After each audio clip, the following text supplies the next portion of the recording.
One of the common problems I've experienced, I talked to many Scrum Masters, Agile coaches, they experienced the same thing. The Agile principles, the values, the Scrum framework, not sticking. You join an existing Scrum team, an Agile team. You preach, everything is going well. They are becoming more effective. They are growing as a team. But at some point, something happens. The changes no longer stick. They go back to where they were previously, before you joining the team. This is a very common problem. Change, not sticking. And this is what I will talk about in this video. Strategies to make change stick. But before that, what's the most important goal of a Scrum Master with a Scrum team? Making the team more effective, supporting the team in becoming more effective, and using the Scrum framework correctly as per the Scrum guide. Two main things that the Scrum Master needs to do.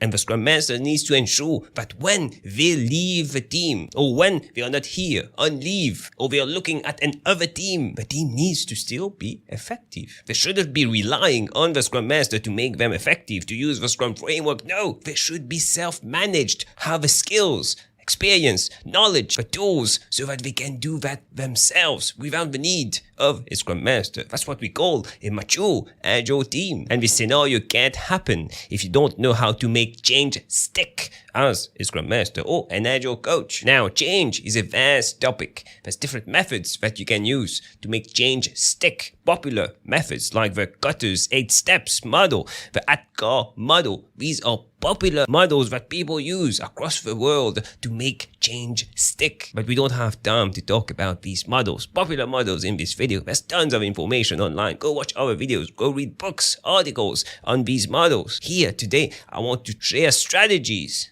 tips, tricks that I use on a daily basis that work for me. And I hope that they also work for you. The first thing you need to do is set a goal. I see so many people, Scrum Masters, rushing when joining an existing team. We need to change things. We need to make the team more effective. We need to make the team grow. No, come on. Set a goal first. There's no rush. You need to be able to measure. You need to be able to know if you're improving or not. You need to set a goal first and set a baseline. Extremely important. It all starts with a baseline. You can use something like a Agile maturity survey or a Scrum maturity survey. You can watch this video for more details, but in a nutshell, these surveys will measure the level of trust in the team, the level of psychological safety in the team. Are the teams doing retrospectives for Scrum events? Is the team releasing every single sprint? Are they using sprints? Do they have a sprint goal? Are they using velocity? Are they focusing on delighting the customer? So many themes, so many topics that will be rated individually, and you get a total rating. But once you've done this survey, you have a sort of baseline that you can start improving, and you set your goal. In the next 3 months, maybe we can focus on the low scored themes like psychological safety that scored low. Maybe the team can work on this theme and increase it by X%, so that once we do a survey in 3 months, we see an improvement. You can't work on too many things at the same time. But at least now, you're not just rushing and starting to change things. You have a baseline. You've set a goal. The team knows. The team is agreeable that we need to work on that in the next 3 months, and we can measure that in 3 months. The next step is facilitating a workshop for the team. As a Scrum Master, you can facilitate this workshop for them to allow them to come up with a list of actions that will take them from their baseline to the target in the next 3 months. You are not here to tell them what to do. They should be coming up with these actions that they will be implementing individually and as a team. There's something that you need to understand with change.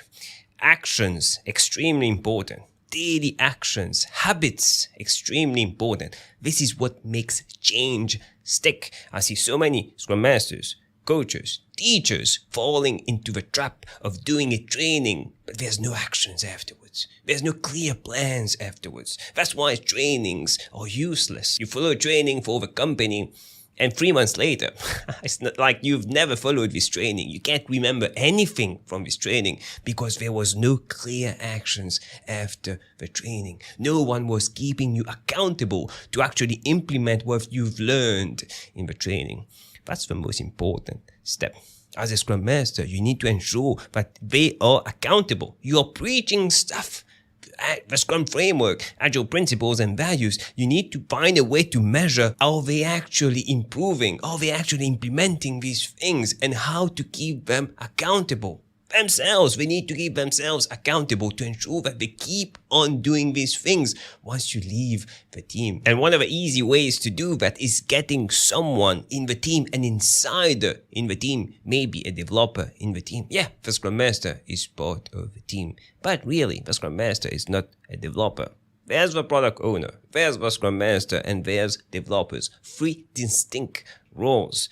It should be a single unit, a single team working towards a sprint goal and a product goal. But come on, in most working environments, it doesn't start like that. If it started like that, maybe we wouldn't need a Scrum Master or Agile coaches.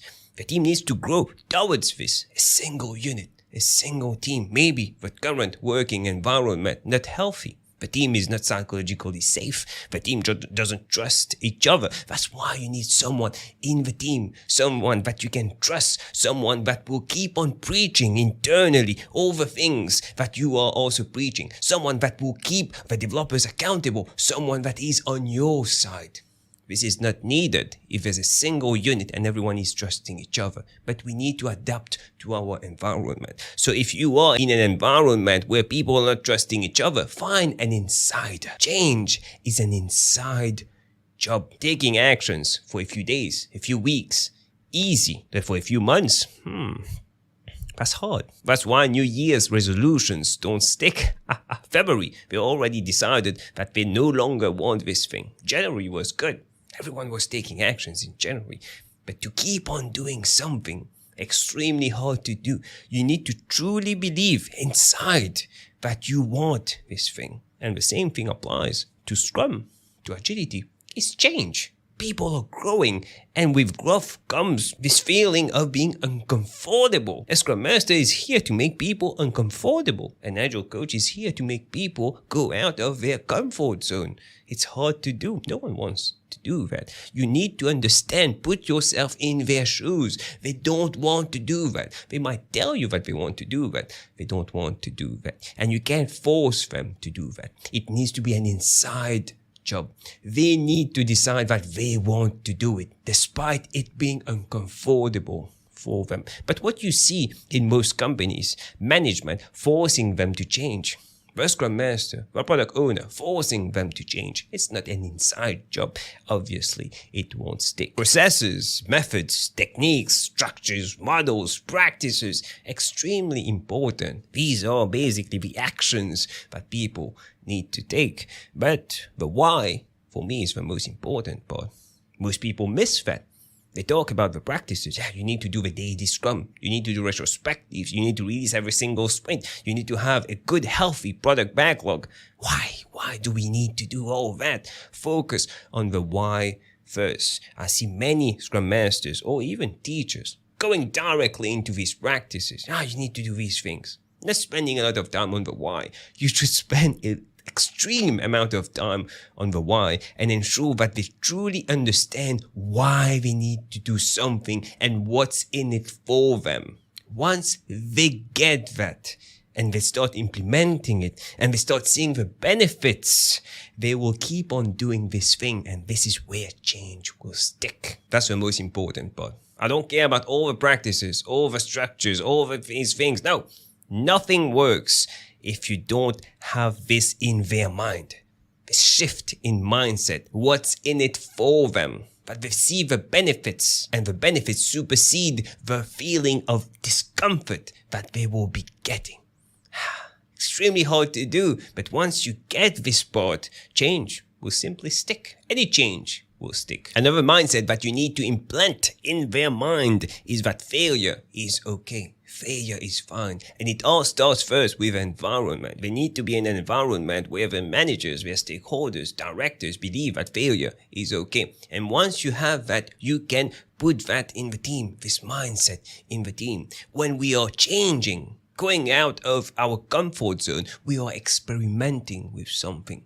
experimenting with a new technique in the daily Scrum, experimenting in doing a sprint retrospective, experimenting in releasing frequently, delighting our customers, experimenting a new way to code. And if we fail, that's okay, because we are going out of our comfort zone. It's okay to fail, and next time we'll do better. This mindset, extremely important. If you don't have that currently in your team, work on that first. Because if they fear failure, if they are being punished because they are failing, they are not in a psychologically safe environment, and it will be hard to allow them to grow. Allow change to stick, because they can't even change because of a fear of failure. Another thing that you need to keep in mind is that change, becoming agile, using the Scrum framework, releasing frequently, delighting the customers, yeah, it's good. Positive things, a lot of positive do that. But what about the negative? I see many Scrum Masters underestimating this part. You see, when Agile is being implemented in a company, what are the benefits? What do stakeholders want? What do directors want? They want faster delivery. They want to cut costs. But what do you want as a Scrum Master? If you read the Agile principles, the values, the Scrum framework, it's all about delighting the customer. The customer is our highest priority. Releasing frequently, that doesn't really match faster delivery or cutting costs. So even though you are implementing something that will make the team grow, this agile mindset, this constant growth mindset, the team might go slower in the short term, might perform worse in the short term. Stakeholders need to be aware of that. Directors need to be aware of that, because if they are not, they will prevent change from happening.